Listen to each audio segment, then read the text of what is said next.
तो चुनावी वैधानिकता भी है कि 6 महीने के अंदर चुनाव हो जाना चाहिए। तो हमको लग रहा है कि मान लीजिए अगर आने वाले 15 या 20 दिन के अंदर अगर चुनाव आयोग अगर फैसला करती है, तो अगले 6 महीने के अंदर बोकारो में उपचुनाव हो गया, ये कानून कहता है। चुनाव में जेएलकेएम ने किस ढंग की समीकरण में प्रभाव डाला था और कैसे हम लोगों ने चुनाव को प्रभावित किया।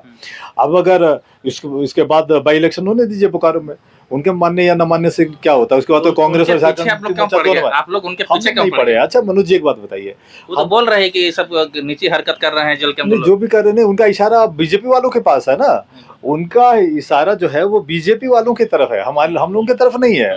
वो टारगेट कर रही है बोकारो के निवर्तमान विधायक विरिंच नारायण के ऊपर कि वो उनके पीछे पड़े हुए हैं। हम लोग तो वेट एंड वॉच के कंडीशन पे, हम लोग तो निगाहें गड़ा के रखे हुए कि भाई वहाँ पे चल क्या रहा है। हम लोग जवाहर नमस्कार, हमारे साथ आज बातचीत करने के लिए मौजूद है जेएलकेएम पार्टी के केंद्रीय प्रवक्ता विजय सिंह जी। आइए जानते हैं बोकारो उपचुनाव के लेकर क्या कुछ कहते हैं। सर सबसे पहले आपको हमारे चैनल में स्वागत है। धन्यवाद मनोज जी और आपके दर्शकों को जोहार। क्या मामला है? श्वेता सिंह लोग बोल रहे हैं तरह तरह का कि जेल जाएंगे, उपचुनाव होगा, क्या कुछ मामला है? ये तो इलेक्शन कमीशन को तय करना है कि कैसे क्या होना है।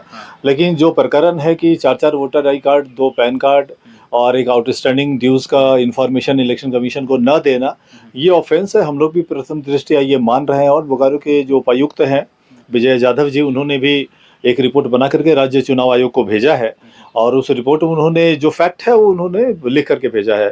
उस जांच के दायरे को चुनाव आयोग ने बढ़ाया है और बिहार में भी इस मामले पर जांच हो रही है। आईटी को भी कहा गया है, बोकारो स्टील को भी चिट्ठी है।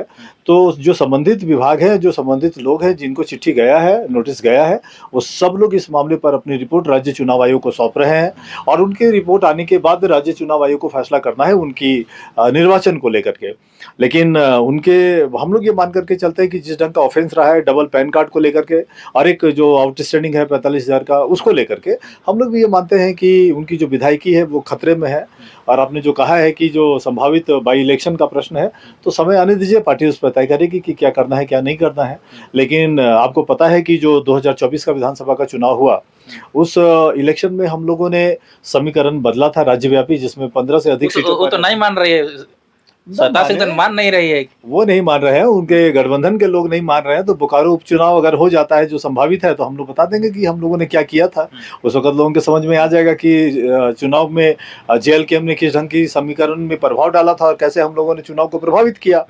अब अगर इसके बाद बाई इलेक्शन होने दीजिए बोकारो में, उनके मानने या न मानने से क्या होता है। उसके बाद तो कांग्रेस और झारखंड आप लोग उनके पीछे क्यों पड़े। अच्छा मनोज जी एक बात बताइए, वो तो बोल रहे हैं कि सब नीची हरकत कर रहे हैं जेएलकेएम। जो भी कर रहे हैं उनका इशारा बीजेपी वालों के पास है ना, उनका इशारा जो है वो बीजेपी वालों की तरफ है, हम लोगों की तरफ नहीं है।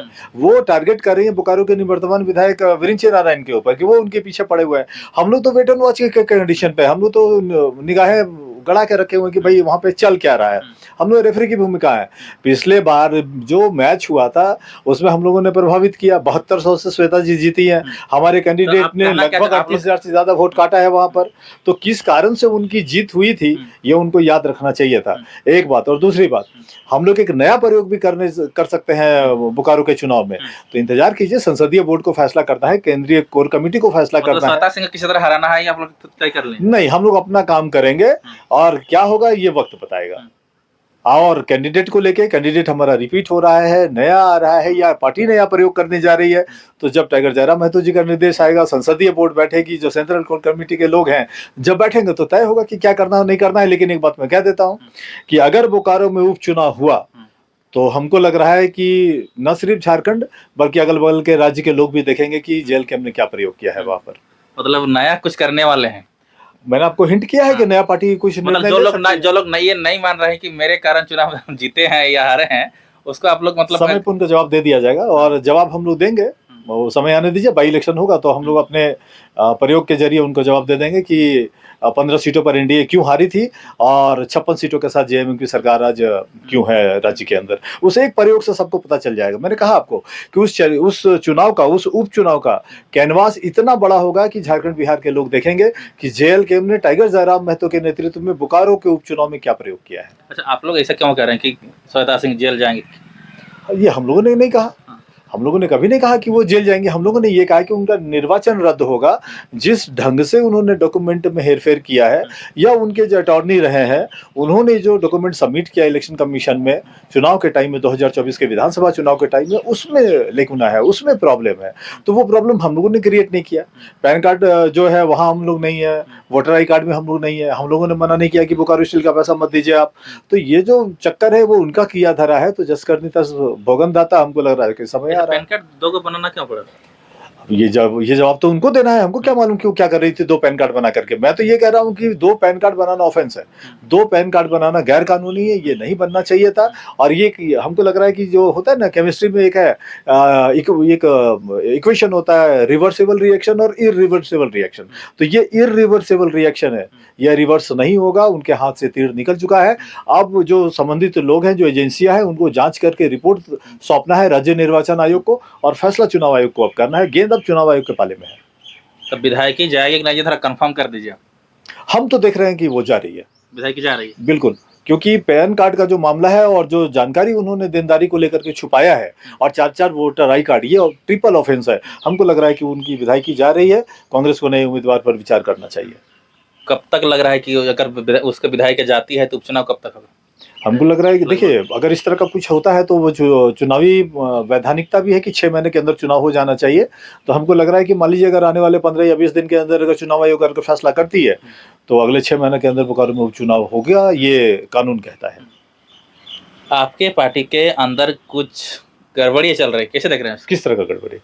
आप लोग लेटर जारी करके निकाल दे रहे हैं, पार्टी से निलंबित कर दे रहे हैं। नहीं, मनोज जी, उस बात को ये समझना पड़ेगा कि अनुशासन सर्वोपरि है। संगठन में अनुशासन होना चाहिए। जो लोग अनुशासित नहीं है वो संगठन में बने रहने के लायक नहीं है। और सबसे पहली बात कि किसी के ऊपर अगर कोई कार्रवाई अगर होती है तो बहुत सोच समझ कर होता है। किसी को बेलगाम नहीं छोड़ा जा सकता है, मन मर्जी की छूट नहीं दी जा सकती है। हर मामले का लिखित संज्ञान आता है, उस पर जांच होता है, उस पर कार्रवाई होती है। और अगर इसको कोई ये कहता है कि वाइडेड इंटरेस्ट से कार्रवाई हो रही है, तो ये बचकाना हरकत है। लोगों को अपने हरकत पर विचार करना चाहिए। लोगों को संयमित रख करके संगठन के हित में काम करना चाहिए। कोई अगर टाइगर जयराम महतो जी के नाम को बेचेगा, जेएलकेएम के नाम को बेचेगा, तो कार्रवाई होगी। कोई नहीं बेचेगा। नहीं, किसी को बेचने का अधिकार नहीं है, किसी को बेचने का छूट नहीं है। अगर कोई पार्टी का कार्यकर्ता है, कोई पार्टी का पदाधिकारी है, तो पार्टी के अनुशासन में रह के, पार्टी के डेकोरम में रह के उसको काम करना होगा। कोई अगर बेवजह अगर कलेक्शन के लिए पार्टी के नाम का इस्तेमाल करेगा और टाइगर जयराम महतो जी के नाम का इस्तेमाल करेगा, तो उस पर कार्रवाई होगी। मैं बार बार कह रहा हूँ ये बात। आपके पार्टी का विस्तार कब हो रहा है? पार्टी के देखिए, अभी 27 जुलाई को पार्टी का महाधिवेशन है, और उसके पहले संगठन का जो सदस्यता अभियान है वो कंटिन्यू कर रहा है। उसको और स्पीड अप किया जा रहा है। बार बार निर्देश आ रहा है। जनता दरबार को हम लोग रिवाइज करने जा रहे हैं। एक नया फॉर्मेट बनने जा रहा है। उसमें हो सकता है कि जो अभी प्रत्याशियों के तक लिमिट है, उसमें उसका दायरा हम लोग बढ़ाने जा रहे हैं। जब टाइगर जयराम महतो जी का निर्देश आएगा तो वो डिटेल निर्देश आएगा कि कैसे क्या कुछ है। बट हम लोग मैं आपके ऑफिशियल चैनल पे मैं ये कह रहा हूँ कि जनता दरबार के फॉर्मेट को नए सिरे से डिफाइन करने के लिए हमारी पार्टी विचार कर रही है। मतलब कोई अभी पद आप नहीं बटेगा? नहीं, फिलहाल ऐसा तो नहीं है, रोक तो नहीं लगा हुआ है। लेकिन जो चुनाव आयोग को जो केंद्रीय कमेटी 63 लोगों का जो जाना है, उस पे संगठन विचार कर रहा है। टाइगर जयराम महतो जी के लेवल पे वो सूची बन रही है, वो एक अलग मामला है। लेकिन प्रदेश लेवल पर, जिला लेवल पर कोई ऐसा रोक नहीं लगा हुआ है। जो जिला अध्यक्ष हैं और जो संगठन महामंत्री हैं, उनको अख्तियार है, वो अपने सुविधानुसार पार्टी के हित में, टाइगर जयराम महतो जी के निर्देश में संगठन में पार्टी के लोगों को पद दे सकते हैं। उस पर किसी तरह की कोई रोक नहीं है फिलहाल। पहले से जो जेवीकेएसएस के जो लोग थे, केंद्रीय महामंत्री है, कोई जिला अध्यक्ष है, वो लोग हटेगा कि रहेगा? आपको इसमें दो चीज समझना पड़ेगा कि जेएलकेएम राजनीतिक पार्टी है और जेवीकेएसएस सामाजिक संगठन है। तो वो समिति है। वो समिति और राजनीतिक दल में अंतर है। जो लोग जेवीकेएसएस के पद पर हैं, वहां से कुछ लोगों को फिल्टर करके हम लोग जेएलकेएम में लेकर के आ रहे हैं। जो केंद्रीय पदाधिकारी होंगे, जो प्रदेश लेवल के पदाधिकारी होंगे, जो पहले से एग्जिस्ट कर रहे हैं जेएलकेएम के लेटर पैड पे, उनको और इनलार्ज करना है, उनको और इनहेंस करना है। जिला में भी उसी ढंग से रेक्टिफिकेशन होना है। लेकिन इसका ये मतलब नहीं है कि जो जेवीकेएसएस के जो पदधारी हैं, ध्यान दीजिए मैं क्या कह रहा हूं, कि जो जेवीकेएसएस के पदाधिकारी है, वो जेवीकेएसएस के पदाधिकारी बने रहेंगे। लेकिन जेएलकेएम को नए सिरे से डिफाइन किया जा रहा है, नए पदाधिकारी बनाए जा रहे हैं। इसमें से जेवीकेएसएस के कुछ पुराने चेहरे भी होंगे, नए चेहरे भी होंगे। मतलब कुछ जो लोग जेवीकेएसएस में है, वो लोग रहेगा ही, वो लोग जेवीकेएसएस में है। जेल कैंप में भी और जेल कैंप में उसमें से कुछ लोगों को जो ऑलरेडी काम कर रहे हैं, जो सक्रिय हैं, जो फ्रूटफुल है और जो लग रहा है कि राजनीतिक समझ है और उनको संग यहाँ पे राजनीतिक दल में लाने की जरूरत है, तो उनके पद को रीडिफाइन करते हुए हम लोग हो सकता है कि उनको जेल कैंप में लेकर के आएंगे। ऐसे बहुत सारे चेहरे हैं जो जेबी केसेस के हैं जो जेल कैंप में लाए जा रहे हैं। ठीक है।